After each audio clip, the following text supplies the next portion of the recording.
12장 1절에서 3절까지 말씀 보겠습니다.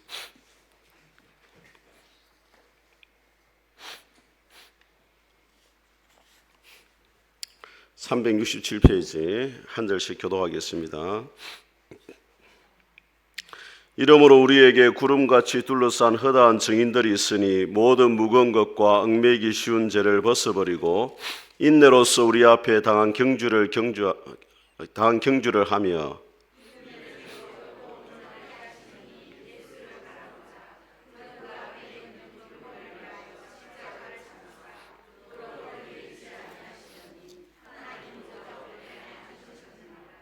같이 읽겠습니다.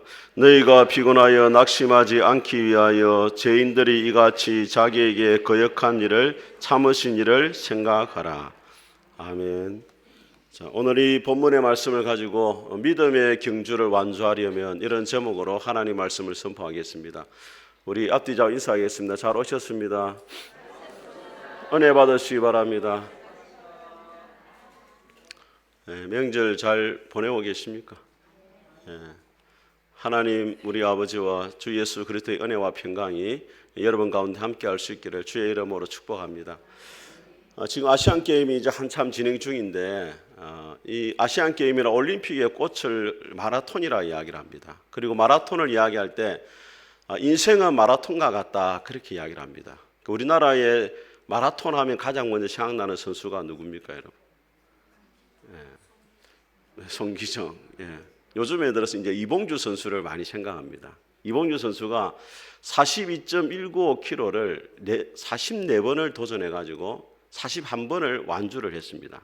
2009년에 데뷔해가지고 20년 동안 선수 생활을 했는데 본인이 달린 그 키로수를 종합해 보니까 연습량까지 포함해가지고 지구 5바퀴 정도를 돌았다 그렇게 이야기를 합니다.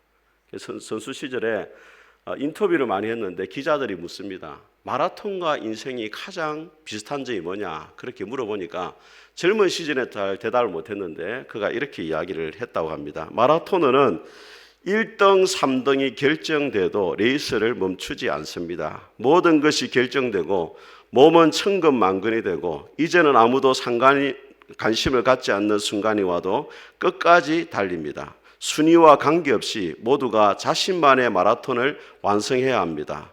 마라톤의 진정한 승자는 1등이 아니라 완주자라고 생각합니다. 그래서 지금도 힘들지만 저를 사랑해주고 지켜보는 사람들이 있기 때문에 포기하지 않습니다. 자, 오늘 이 히브리서 12장에 보게 되어지면 믿음의 경주를 감당해야 된다 그렇게 이야기를 하는데 11장에는 믿음의 경주를 끝낸 믿음의 영웅들을 소개하고 있습니다. 믿음으로 가인보다 더 나은 제사를 드렸던 아벨이 나오고 또 하나님과 동행함으로 죽음을 보지 않고 하나님이 데려가신 에녹이 나오고 120년의 시간 동안 하나님 말씀에 순종해서 방주를 만들어서 가족을 구원했던 노아의 이야기가 나와요. 믿음의 영웅들을 소개를 11장에서 쭉 하고 난 다음에 12장에서는 이러므로란 말은 믿음의 영웅들이 간중석에 앉아가지고 여러분의 믿음의 경주를 응원하고 있으니까 여러분들도 앞서가신 믿음의 영웅들처럼 믿음의 경주를 완주하기를 바랍니다. 이렇게 말씀을 하고 있는 것입니다. 오늘 이 본문의 말씀을 통해서 우리가 어떻게 하면 믿음의 경주를 완주할 수 있는지 하나님의 음성을 듣도록 하겠습니다. 첫 번째로 믿음의 경주를 완주하려면 걸림돌이 되는 것들과 얽매기 쉬운 죄들 벗어버려야 된다 그렇게 이야기합니다. 우리 1절 말씀을 같이 한번 읽어보겠습니다. 시작. 이러므로 우리에게 구름같이 둘러싼 허다한 증인들이 있으니 모든 무거운 것과 얽매기 쉬운 죄를 벗어버리고 인내로서 우리 앞에 당한 경주를 경주하며. 자, 여러분 달리기를 하는 선수들과 마라톤 경기를 하는 선수들이 출발선 앞에 서 있는 광경을 한번 생각해 보시기 바랍니다. 그 사람들이 최대한 기록을 잘 내기 위해서 가벼운 몸으로 출발선 앞에 섭니다. 저같이 건장한 사람은 찾아볼 수가 없어요. 저는 씨름 경기 이럴 때 이제 보면 저 같은 사람 나오는데 달리기 선수들은 최대한 몸을 가볍게 해요. 그래서 가벼운 러닝을 입고 또 반바지를 입고 출발선 앞에 섭니다. 그래서 제가 조사를 해보니까 마라톤 선수 가운데 평균 신장이 얼마 되느냐 하면 169cm, 몸무게는 57kg. 그래야만 좋은 기록을 낼 수 있기 때문입니다. 믿음의 경주도 마찬가지입니다. 믿음의 경주를 할 때 승리하기 위해서는 벗어버려야 될 것이 있다. 그렇게 이야기해요. 그것이 뭐냐면 첫 번째가 뭐라고 이야기하냐면 모든 무거운 것을 벗어버려야 된다. 여기서 무겁다는 것은 뭐냐면 무거운 짐이 되는 것, 부담스러운 것들을 벗어버려야 된다. 그렇게 이야기해요. 이것이 뭐냐면 죄는 아니지만은 신앙에 경주하는데 방해가 되는 요소들이 있다는 거예요. 이것을 누가복음 8장을 보게 되어지면은 예수님이 여러 가지 밭에 대해서 이야기를 하는데 가시밭을 이야기하면서 우리의 신앙에 방해가 되는 세 가지를 이야기합니다. 그것이 무엇이냐면 이렇게 말씀합니다. 가시떨기에 떨어졌다는 것은 말씀을 들은 자이나 지내는 중 이생의 염려와 재물과 향락의 기운이 막혀 온전히 결실하지 못하는 자요. 예수님이 신앙에 방해되는 세 가지 요소를 이야기하는데 첫째는 뭐냐면 이생에 대한 염려입니다. 우리가 염려를 하지 않고 살아갈 수가 없어요. 그런데 지나치게 세상에 대해 염려하다 보면은 하나님께 대한 마음을 빼앗기게 되는 겁니다. 그 염려라는 뜻이 뭐냐면 나눈다 이런 말이 있어요. 우리 마음을 나누어지게 한다는 거예요. 경기하는 선수가 경기에 집중을 해야 되지 집에 걱정하고 다른 일 걱정하고 하면은 경기를 마칠 수가 없는 것입니다. 믿음의 경주도 마찬가지입니다. 여러분의 믿음의 길 걸어갈 때 하나님 앞에 염려하지 않을 수는 없지만은 그 염려를 하나님 앞에 다 내려놔야 된다는 거예요. 빌립보서 4장에 보니까 아무것도 염려하지 말고 오직 모든 일에 기도와 간구로 너희 구할 것을 감사함으로 하나님께 아뢰라. 그리하면 그리스도 예수의 평강이 너희 마음과 생각을 지킬 것이다. 그래서 믿음의 사람은 염려를 기도의 제목으로 바꿔야 됩니다. 한번 따라하겠습니다. 염려를 기도의 제목으로 바꿔야 된다. 여러분들이 염려한다 해가지고 나아지는 것 아무것도 없어요. 마태복음 6장에 예수님께서 말씀합니다. 염려한다고 키가 한 자나 더 자랄 수 있느냐? 염려한다고 되는 게 아니거든요. 여성분들은 다이어트에 대한 고민이 많잖아요. 염려한다고 살 빠지면 계속 염려만 하겠죠.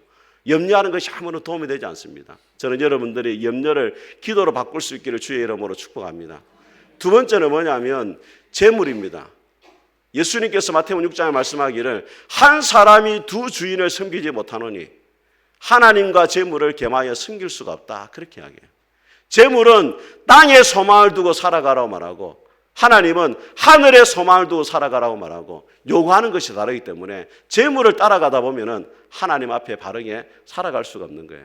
어느 교회에 땅 사랑 집사님이 계셨어요. 땅을 너무 사랑하는 부동산 투기가 확 일어날 때 이 아파트 저 아파트 막 정신없이 다녔습니다. 그날이 주일이 다가왔는데 여전도에 헌신예배였어요. 사회 준비를 미치 못했는데 회장이 돼가지고 강대상에 팍 올라와 사회를 보는데 이렇게 말했습니다. 찬송가 109동 찬양하겠습니다. 너무 이렇게 아파트에 몰려가다 보니까 찬송가 109장이라 해야 돼 109동이라 이야기를 해봤어요. 저는 여러분들이 하나님보다 재물을 더 사랑하지 않게 되기를 주의 이름으로 축복합니다. 세 번째는 뭐냐면 세상에 대한 향락입니다. 세상을 즐기는 거예요. 요한일서 2장에 보면 뭐라고 말씀하냐면 이 세상과 세상에 있는 것들을 사랑하지 말라. 세상을 사랑하면 아버지의 사랑이 그 속에 있지 않다. 그렇게 하게요. 우리가 너무 세상을 사랑하다 보면 하나님의 사랑을 잃어버리게 되어진다는 거예요. 미국에 이전에 이민을 많이 갔잖아요. 근데 미국에 이민 간 사람들이 항상 향수병에 시달리거든요. 제가 아는 목사님도 그러더라고. 목사님들이 월요일 날 주로 하는 일이 뭐냐면 성도들이 주말에 빌린 비디오 테이프를 반납하는 걸 목사님을 시킨대요. 목사님 비디오 테이프 반납해줘요. 뭐 옛날에 유행했던 여인처나 막 이런 것들 그거 막 밤새도록 보는 거예요. 이제 주말 되면 이제 그거 보다가 이제 목사님 반납하고 이러는데 어느 장로님이 너무 사극을 좋아해가지고 드라마를 많이 보다가 주일날 대표 기도 시간에 기도를 시작하자마자 성은이 만극하옵니다. 이렇게 기도했다는 거예요. 향락이 너무 빠져있다 보니까 하나님께 대한 마음을 잃어버리게 된 겁니다. 그래서 이 세 가지를 여러분이 기억해야 됩니다. 이 세상에 대한 염려, 그 다음에 재물에 대한 욕심, 그 다음에 세상에 대한 향락. 이 세 가지가 모두 무거운 것 벗어버려야 된다는 거예요. 그 다음에 오늘 히브리서에 뭐라고 이야기하냐면 얽매기 쉬운 죄를 벗어버려야 된다. 얽매기 쉬운 죄는 뭐냐면 매달려 있는 죄라고 이야기합니다. 원문에 보면은 그 사람에게 딱 매달려 있는 것. 강아지가 주인을 따라가는 것처럼 계속해서 그 사람을 따라다니는 죄가 있다는 거예요. 습관적인 죄를 이야기합니다. 여러분들이 회개할 때 한번 생각해 보세요. 하나님 앞에 회개 기도를 드릴 때 여러 가지를 회개하는 것이 아니고 거의 같은 회개의 기도를 계속해서 드린다는 것을 알게 될 것입니다. 그게 뭐냐면 얽매이기 쉬운 죄예요. 그 사람에게 딱 매달려 있는 죄가 있다는 거예요. 믿음의 선배들도 얽매이기 쉬운 죄가 있었습니다. 아브라함에게는 거짓말이라고 하는 얽매이기 쉬운 죄가 아브라함을 따라다녔어요. 애굽에 내려갔을 때 자기 아내 사라가 빼앗길까 싶어가지고 자기가 죽고 다른 사람이 아내를 빼앗을까 싶어가지고 아내를 뭐라고 속였습니까? 누이 동생이라고 거짓말을 했습니다. 근데 이것이 한 번이 아니고 애굽에 내려가서도 그러고 블레셋 가운데 갈 때도 아내를 누이 동생이라고 속이고 거짓말을 했어요. 아브라함에게는 거짓말이 얽매이기 쉬운 죄였습니다. 사울왕, 초대왕이었던 사울왕 우리가 조금 다윗에 비교해가지고 변변치 않은 사람을 생각하는데 그렇지 않았습니다. 사울왕이 처음에는 아주 괜찮은 사람이었어요. 진짜 하나님 보시기에 왕다운 왕 자질을 다 갖춘 사람이었습니다. 그런데 이 사울왕에게 얽매이기 쉬운 죄가 있었습니다. 그것이 무엇이었습니까? 어느 날 여인들이 다윗이 골리앗을 죽이고 돌아왔을 때 다윗이 죽인 자는 만만이고 사울이 죽인 자는 천천히다. 다윗을 더 높이니까 시기심이 확 일어났어요. 질투심이. 그래가지고 자기 인생을 사울을 죽이는데 다 허비하게 되어집니다. 믿음의 경주에 사울왕이 실패하게 되어져요. 우리 안에도 그런 마음이 없는지 돌아봐야 돼요. 교만한 마음, 이기심, 또 시기심 그런 마음들이 일어나고 있지 않는지. 가룟 유다도 마찬가지입니다. 가룟 유다도 처음 예수님의 제자로 부름받았을 때는 재정을 맡을 정도로 예수님의 제자 공동체에 재정을 맡을 정도로 예수님께 신뢰를 받는 사람이었습니다. 그런데 나중에는 돈깨를 훔쳐가는 죄를 짓게 됩니다. 그 죄가 가룟 유다에게는 얽매이기 쉬운 죄였습니다. 여러분은 어떻습니까? 여러분에게는 무슨 죄가 여러분을 계속해서 따라다니고 있습니까? 여러분 권투 선수들이 권투를 할 때 상대방의 약점을 집요하게 공격을 합니다. 사탄도 마찬가지입니다. 여러분의 약점을 잘 알고 있어요. 여러분의 약점이 무엇인지 그 약점을 계속 공격하고 계속해서 유혹해가지고 넘어지게 만든다는 거예요. 그것을 극복을 해야만이 믿음의 경주를 성공할 수가 있는 것입니다. 이전에 중세시대에 사람이 세례를 받는데 과거에는 침례를 주로 줬어요. 물속에 들어가잖아요. 물속에 들어간 그 사람이 호주머니에서 뭘 꺼냈습니다. 목사님 물었어요. 뭡니까? 그러니까 돈주머니입니다 하니까 도로 집어넣으세요. 돈주머니도 세례를 받아야 됩니다. 네. 회개해야 된다는 거예요. 사랑하는 여러분, 여러분이 진짜 회개해야 될 것은 무엇입니까? 여러분을 얽매고 있는 죄가 무엇입니까? 그것이 무엇이든지 간에 하나님 앞에 다 벗어버리고 믿음의 경주를 끝까지 완주할 수 있기를 주님의 이름으로 축복합니다. 두 번째로 믿음의 경주를 완주하려면 인내를 가져야 됩니다. 우리 1절 말씀을 다시 한번 읽어보겠습니다. 히브리서 12장 1절 같이 읽겠습니다. 시작. 이러므로 우리에게 구름같이 둘러싼 허다한 증인들이 있으니 모든 묵은 것과 얽매이기 쉬운 죄를 벗어버리고 인내로서 우리 앞에 당한 경주를 두 번째로 믿음의 경주를 완주하기 위해서는 인내를 해야 된다. 오래 참아야 된다는 거예요. 믿음의 길을 걸어가는 것이 결코 쉬운 일이 아닙니다, 여러분. 경주자가 중도에 가다가 포기하면 실격자가 되는 거예요. 우리나라의 휠라 코리아의 회장인 윤윤수 회장이 있습니다. 이분이 셀러리맨의 신화, 또 돈을 버는 또 마술사 이런 별명을 가지고 있어요. 휠라 코리아의 직원으로 들어갔다가 회장이 된 사람입니다. 남들이 보기에는 정말로 대단하게 보이는데 이 사람이 자신의 아픈 과거를 이렇게 이야기를 합니다. 어린 시절 고생을 많이 했다. 어머님이 나를 낳은 지 100일 만에 전염병으로 돌아가셨다. 경기도 화성군 비봉면의 가난한 농산꾼이었던 아버지는 내가 고등학교 2학년 때 폐암으로 돌아가셨다.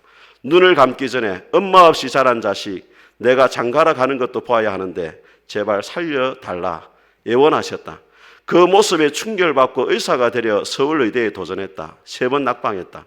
마지막 2차 지망인 치의대에 합격했지만 적성에 맞지 않아 그만두고 한국 외국어대에 내 나이 30에 졸업을 했다. 윤은수 회장이 겉으로 보기에는 성공한 사람 같이 보이지만 정말로 남들이 보기에는 포기할 수밖에 없는 그 순간을 넘어섰다는 거예요. 그러니까 성공한 인생을 살아갈 수가 있다는 겁니다. 오늘 히브리서가 기록될 당시 어떤 일이 있었느냐? 예수 믿는 사람들을 엄청나게 핍박하는 일이 있었어요.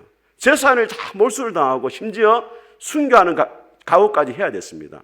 그래서 많은 믿음의 사람들이 예수님을 믿겠다고 교회로 왔다가 다시 교회를 떠나가는 사람들이 많이 있었어요. 그래서 이번에 10장에 말합니다. 모이기를 피하는 어떤 자들의 습관같이 하지 말고, 이 말은 예수님 믿겠다고 와가지고 다시 돌아가지 말라는 거예요. 포기하지 말라는 거예요. 그런 상황 속에서 오늘 히브리서 기자가 말하기를 믿음의 경주를 완주하려면 뭘 해야 된다? 인내를 해야 된다는 거예요. 고난을 이겨내야 된다는 거예요. 믿음의 길을 갈 때 힘들고 어려운 일들이 있겠지만 그것을 넘어서야 된다는 거예요. 여러분, 성경에서 인내의 대명사하면 누구를 꼽습니까? 욥을 이야기하면 욥이 고난도 많이 겪었지만 욥하면 인내를 생각해야 돼요. 욥이 하루아침에 전 재산을 다 잃게 되어지고 10명의 자녀가 다 죽잖아요. 자기 몸이 다 병이 들었어요. 아내가 뭐라 말합니까? 차라리 하나님을 욕하고 죽으라고 했어요. 얼마나 욥이 고난이 심한지. 정말로 하나님이 살아계시면 네가 왜 이리 고난을 겪느냐? 하나님 욕하고 죽으라. 그때 욥이 뭐라고 말합니까? 당신의 말이 어리석은 여자의 말 같다. 우리가 하나님께 복을 받았은즉 하도 받지 않겠느냐 하고 욥이 이 모든 일에 입술로 범죄하지 않았다. 그렇게 하게. 사람이 너무 힘들면은 입에서 험한 말이 나와요. 그 사람이 어떤 말을 하느냐 보면은 그 사람의 믿음을 가늠할 수가 있는 겁니다. 근데 욥은 그렇게 극심한 고난, 하나님이 없는 것처럼 보이는 고난 속에서도 입술로 범죄하지 않습니다. 욥기 23장 욥이 고백합니다. 나의 가는 길을 오직 그가 아시나니 그가 나를 단련하신 후에는 순금같이 되어 나올 것이다. 하나님은 내가 가는 길을 알고 계신다. 하나님은 내가 죄가 없어서 아무런 잘못한 게 없지만은 그래도 고난받고 있다는 것을 하나님 알고 계신다. 그 하나님 보고 내가 믿음의 길을 걸어간다. 그래 고백을 하는 거예요. 근데 욥이 마지막 결론이 어떻게 됩니까? 결말이 2배의 복을 받아요. 물질의 2배의 복을 받아요. 자녀들도 10명이 더 태어납니다. 왜? 천국에 10명 있잖아요. 그래서 2배로 주신 거예요. 그 2배로 안 준 게 있어요. 그게 뭡니까? 아내는 2배로 안 줬어요. 그게 엄청난 복이거든요, 여러분. 한 사람은 시달린 것만 해도 힘듭니다. 근데 한 명만 이렇게 엄청난 복을 받죠. 그래서 야고보서 5장에 보면 뭐라고 이야기하냐면 이렇게 이야기해요. 너희가 욥의 인내를 들었고 그의 결말을 보았지 않느냐, 이렇게. 고난과 욥의 그 복의 결말 가운데 중간에 뭐가 있었냐? 욥의 인내가 있었다는 거예요. 사랑하는 성도들, 우리가 믿음의 길을 걸어갈 때 참 힘들 때가 있어요. 중간에 신앙을 포기하고 싶은 순간이 있습니다. 그때를 넘어서야 된다는 거예요. 제가 예전에 인상 깊게 봤던 책 가운데 빌 할벨즈 목사님이 쓴 인내라는 책이 있어요. 그 책에 보면은 이런 재밌는 스토리가 나와요. 여러분, 복권을 사면 당첨금 요즘 얼마 줍니까? 로또 복권 20억? 야, 20억 뭐 30억 이리 받잖아요. 근데 그날 이 복권 회사에서 당첨금 대신에 그 인격을 상품으로 딱 걸었어요. 그 사람들이 돈을 줘야 되지 무슨 인격을 주냐 해가지고 별로 안 샀어요. 그래서 수천 명이 사긴 샀어요. 당첨되는 시간에 다 TV 앞에 있었습니다. 번호가 발표가 됐어요. 머리가 약간 벗겨진 44세의 한 사람이 당첨이 됐어요. 그래서 상품으로 뭘 받았습니까? 인내라는 그 상품을 딱 받았어요. 이 사람이 별로 기분이 안 좋았습니다. 돈을 줘야지 뭐 인내라는 걸 주냐 이랬는데 그 사람이 이제 10년이 지나가지고 그 사람을 누가 찾아가서 물어봤어요. 그 다음에 어떤 일이 있었냐 이렇게 말했습니다. 당시에는 제가 지금과 같이 되리라고는 믿을 수가 없었습니다. 사실 생전 처음 복권에 당첨이 됐는데 수억 원짜리 수표가 아니라 웬 인내라는 인격을 받았나 하고 좀 화가 났습니다. 전 그때 44세였는데 처제 임금밖에 못 받고 있었습니다. 한 직장에 오래 머물지 못했기 때문입니다. 지금 생각하니까 당장 승진하고 당장 큰 돈을 받고 싶었던 것 같습니다. 그래서 일이 힘들어지면 그냥 그만두곤 했습니다. 그런데 인내를 선물로 받은 다음부터 사정이 달라지기 시작했습니다. 저는 백화점에서 10년을 건속하면서 맡은 일마다 최선을 다했습니다. 그렇게 하니까 몇 차례 승진을 시켜주더군요. 그래서 지금은 부지배인이 되었습니다. 그렇게 2해 동안의 야간 학교에 다니며 중퇴했던 고등학교 과정도 마쳤습니다. 옛날 같으면 꿈도 못 꿀 일입니다. 아마 한두 번 가보고는 그만두었을 것입니다. 하지만 이번에는 그 인내 덕분에 계속해서 다닐 수 있었고 그렇게 해서 딴 졸업장이 정말 자부심이 느껴집니다.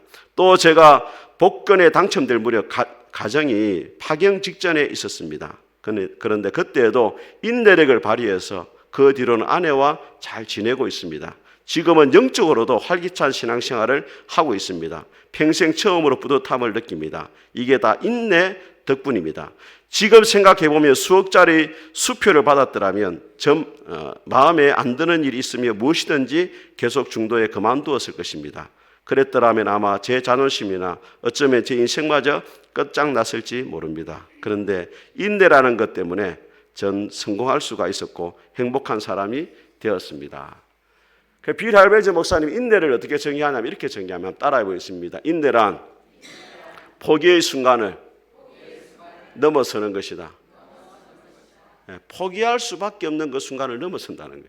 제가 예전에 대학원을 다닐 때 대학원 다니면 이제 그 교회 목사님들 한 번씩 설교를 하러 옵니다. 화요일부터 금요일까지 11시 예배가 계속 있었거든요. 설교를 하러 와요, 목사님들이. 대부분 이제 좀 큰 목사님들 오는데 그냥 오는 게 아니고 그 식비를 갖고 옵니다. 그 신학생들 점심 식사를 그 교회에서 대접을 하고 또 여유가 있는 교회는 또 선물도 지급하고 그렇게 해요. 그런 목사 오기를 간절히 기다리고 있죠. 한 번은 이제 저 할렐루야의 그 교회에 김상봉 목사님이라는 분이 이제 예배 인도로 왔어요. 설교를 막 하는데 그렇게 이야기했습니다. 여러분이 목회를 하다 보면은 진짜 참을 수 없는 순간이 있을 것입니다. 그때 어떻게 해야 되는지 제가 가르쳐 드리겠습니다. 진짜 참을 수 없는 순간이 왔을 때 그때 참아야 됩니다. 이러더라고요. 저는 뭐 대단한 걸 기대했는데 진짜 참을 수 없을 때 그때 참아야 된다 이러더라고요. 근데 그 말씀이 시간이 가면 갈수록 진짜 마음에 탁 남아요. 진짜 참을 수 없는 순간이 있을 때 그때 참아야 된다. 그 말씀 때문에 제가 지금까지 오지 않았나 그런 생각도 해보게 되어집니다. 사랑하는 성도 여러분, 우리가 믿음의 길 걸어갈 때 아무리 기도해도 상황이 더 나빠지는 것처럼 보일 때가 있어요. 하나님이 침묵하고 계시고 아무런 도움이 되지 않는 것처럼 보일 때가 있습니다.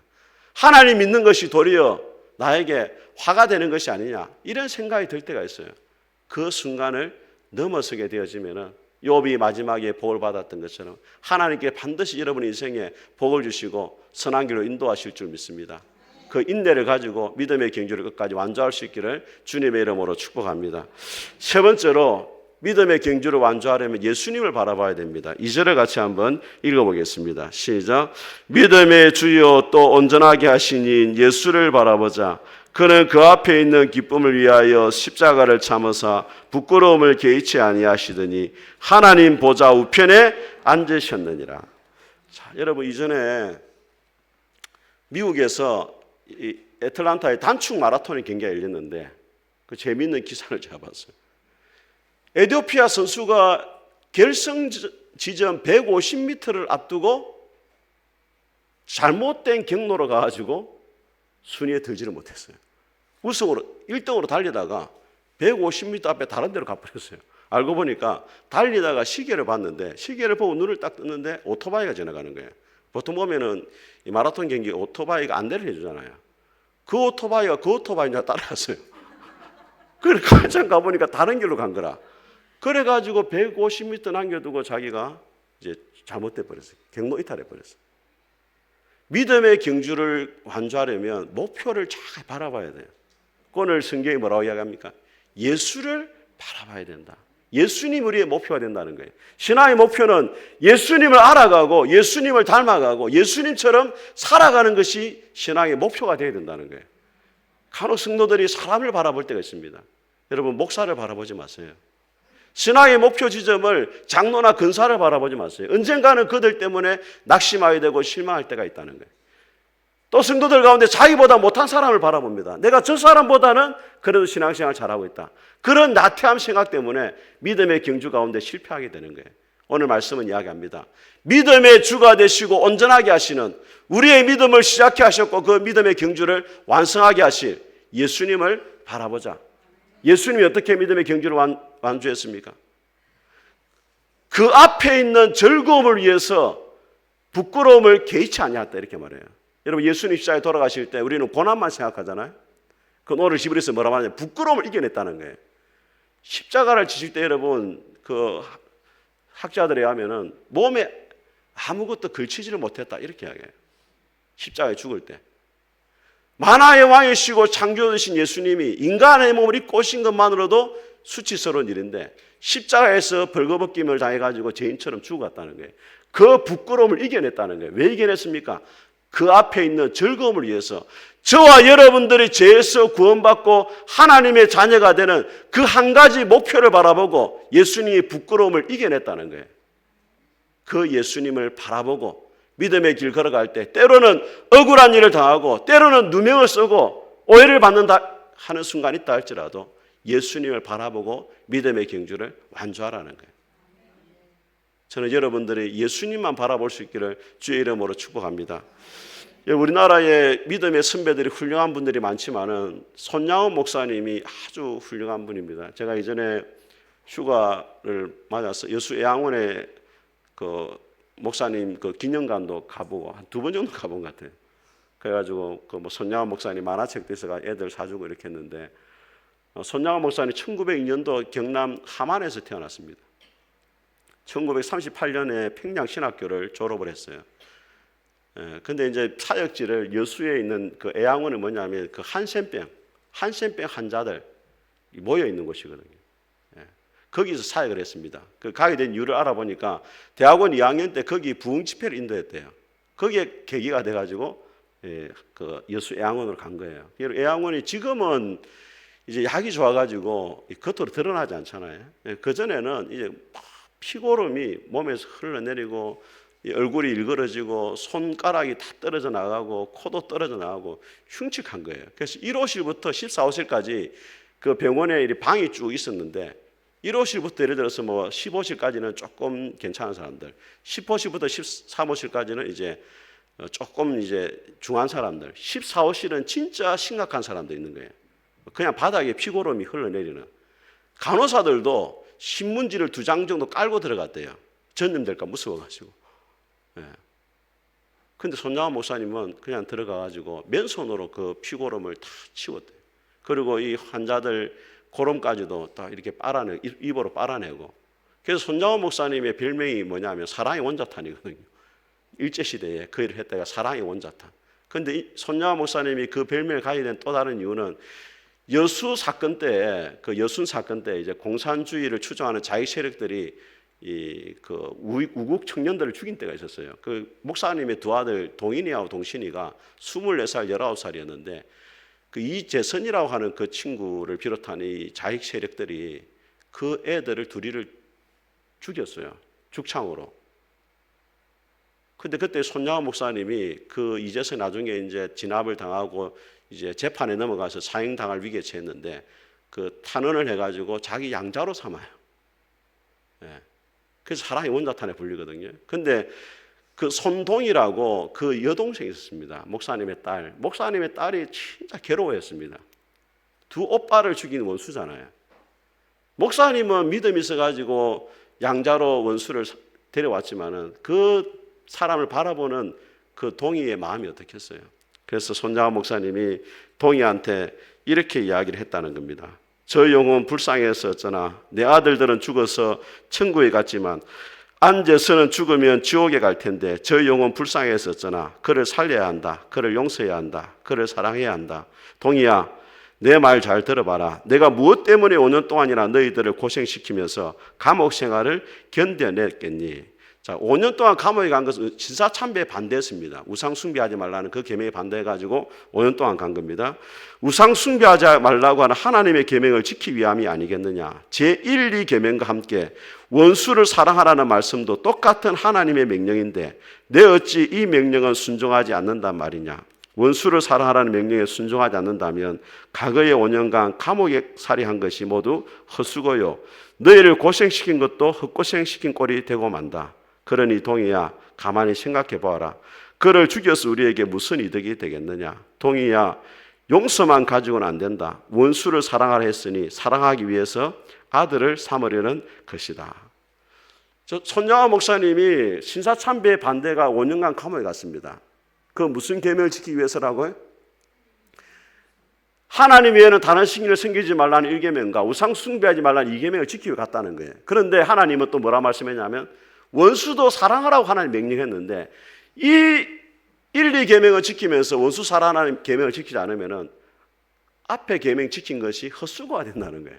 똑같은 계명이니까 원수도 사랑해야 된다. 그렇게 딸을 설득시켰다는 겁니다. 그래서 우리 손양화 목사님이 이런 시를 지었습니다. 예수 중독자. 나는 예수의 중독자가 되어야 하겠다. 술 중독자는 술로만 살다가 술로 인해 죽게 되는 것이고 아편 중독자는 아편으로 살다가 아편으로 인해 죽게 되나니 우리도 예수로 살다가 예수로 인해 죽자. 여러분, 손양화 목사님이 원수까지도 사랑했던 것은 예수님을 바라보고 신앙의 목표를 예수님을 바라보고 예수님처럼 살고자 하는 그런 마음이 있었기 때문에 원수까지도 사랑할 수가 있었던 것입니다. 사랑하는 성도 여러분, 여러분은 신앙의 목표를 무엇을 두고 있습니까? 예수님을 바라보고 예수님처럼 살아가는 것이 여러분의 신앙의 목표입니까? 저는 여러분들이 오늘 말씀을 기억하면서 정말로 모든 무거운 것과 얽매이기 쉬운 죄를 벗어버리고 인내로서 예수님을 바라보고 예수님을 닮아가고 예수님처럼 살아가는 것이 여러분의 신앙의 목표가 될 수 있기를 주님의 이름으로 축복합니다.